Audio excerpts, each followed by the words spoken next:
ಓಂ ಗಂ ಗಣಪತಾಯೇ ನಮಃ. ಶ್ರೀ ಗುರುದೇವರುದ್ರಾಯ ನಮಃ. ಎಲ್ರಿಗೂ ನಮಸ್ಕಾರ ಸ್ನೇಹಿತರೆ. ನಾನು ನಿಮ್ಮ ಪ್ರಕಾಶ್.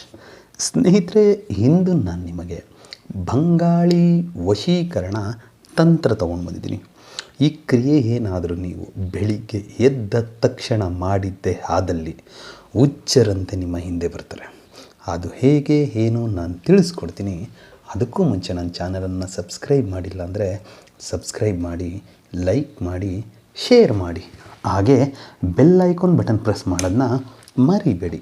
ಏಕೆ ಅಂದರೆ ಮುಂದೆ ನಾನು ಏನು ವೀಡಿಯೋಸ್ ಬಿಡ್ತೀನೋ ಅದು ಎಲ್ಲರಿಗಿಂತ ಮುಂಚೆ ನಿಮಗೆ ಬಂದು ಸೇರುತ್ತೆ.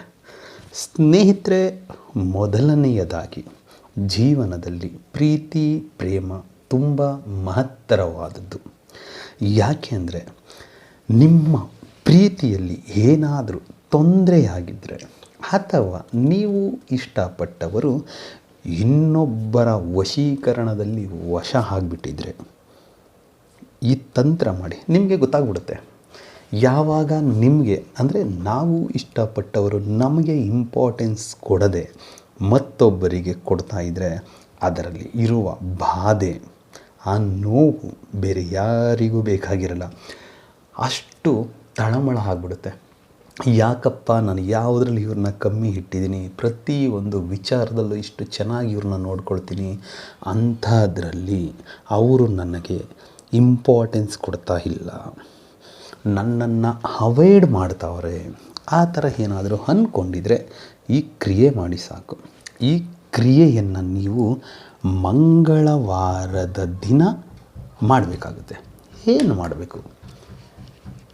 2 ಬೆಳ್ಳುಳ್ಳಿ ಎಸಳನ್ನು ತಗೊಳ್ಳಿ, ಮತ್ತು 2 ಲವಂಗವನ್ನು ತೆಗೆದುಕೊಳ್ಳಿ, ಮತ್ತು 1 ಸ್ಪೂನು ಕಲ್ಲುಪ್ಪು, ಮತ್ತು 1 ಕಪ್ಪು ದಾರ, ಇಷ್ಟನ್ನು ತೆಗೆದುಕೊಂಡು ಮೊದಲಿಗೆ 2 ಬೆಳ್ಳುಳ್ಳಿ ಎಸಳಿನ ಮೇಲೆ ನಿಮ್ಮ ಮತ್ತು ಅವರ ಹೆಸರನ್ನು ಬರೀರಿ. ಸ್ವಲ್ಪ ದಪ್ಪ ಇರೋ ಬೆಳ್ಳುಳ್ಳಿಯನ್ನು ತೆಗೆದುಕೊಳ್ಳಿ, ನಿಮ್ಮ ಮತ್ತು ಅವರ ಹೆಸರನ್ನು ಬರೀರಿ. ತದನಂತರ 2 ಲವಂಗಾಗೆ ಕಪ್ಪು ದಾರದಿಂದ ಕಟ್ಟುಬಿಡಿ. ಕಟ್ಟಿ ಆದ ಮೇಲೆ 1 ಕೆಂಪು ಬಟ್ಟೆಯನ್ನು ತಗೊಂಡು ಆ ಕೆಂಪು ಬಟ್ಟೆಯ ಒಳಗೆ 2 ಬೆಳ್ಳುಳ್ಳಿ ಏನು ಹೆಸರನ್ನು ಬರೆದಿದ್ದೀರೋ ಅದು, ಮತ್ತು ಲವಂಗ ಮತ್ತು ಉಪ್ಪು ಇಷ್ಟನ್ನು ಹಾಕಿ ಭದ್ರವಾಗಿ ಕಟ್ಟುಬಿಡಿ. ಕಟ್ಟಿ ಅವತ್ತಿನ ರಾತ್ರಿ ಅದನ್ನು ನಿಮ್ಮ ತಲೆ ಹತ್ರ ಇಟ್ಕೊಂಡು ಮಲ್ಕೋಬೇಕು. ಅದಕ್ಕೂ ಮುಂಚೆ ಏನು ಮಾಡಬೇಕು? ಬೆಳಿಗ್ಗೆ ಈ ಕೆಲಸ ಮಾಡಿ ಆದ ಮೇಲೆ ಅದನ್ನು ದೇವರ ಕೋಣೆಯಲ್ಲಿ ಎತ್ಕೊಂಡು ಹೋಗಿ ಇಡಬೇಕು. ಇಟ್ಟು ತದನಂತರ ರಾತ್ರಿ ಅದನ್ನು ನಿಮ್ಮ ತಲೆ ಹತ್ರ ಇಟ್ಕೊಂಡು ಮಲ್ಕೊಳ್ಬೇಕು. ಏನು ಈ ಕ್ರಿಯೆ ಮಾಡ್ತಾ ಇರ್ತೀರೋ ಮಾಡುವಾಗ ನಿಮ್ಮ ಮನಸ್ಸಿನ ತುಂಬ ಸಂಪೂರ್ಣವಾಗಿ ಅವರೇ ತುಂಬಿರಬೇಕು. ಯಾಕೆ ಅಂದರೆ ಇದು ಬಂಗಾಳಿ ವಶೀಕರಣ ತಂತ್ರ ಇದೆ.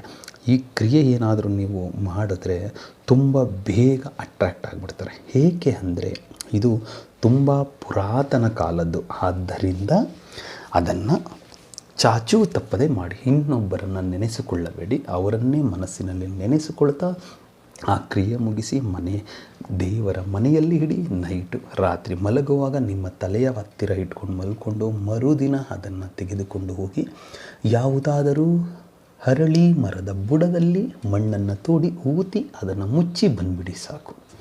ಇಷ್ಟು ಮಾಡಿದರೆ ಜೀವನ ಪೂರ್ತಿ ಅವರು ನಿಮ್ಮನ್ನು ಬಿಟ್ಟು ಹೋಗೋದಿಲ್ಲ, ಹೋಗೋ ಪ್ರಮೇಯ ಬರೋದಿಲ್ಲ. ಇನ್ನೊಂದು, ನೀವು ಹೋಗಿ ಅಂತ ಹೇಳಿದ್ರು ಅವರು ನಿಮ್ಮನ್ನು ಬಿಟ್ಟು ಹೋಗೋದಿಲ್ಲ.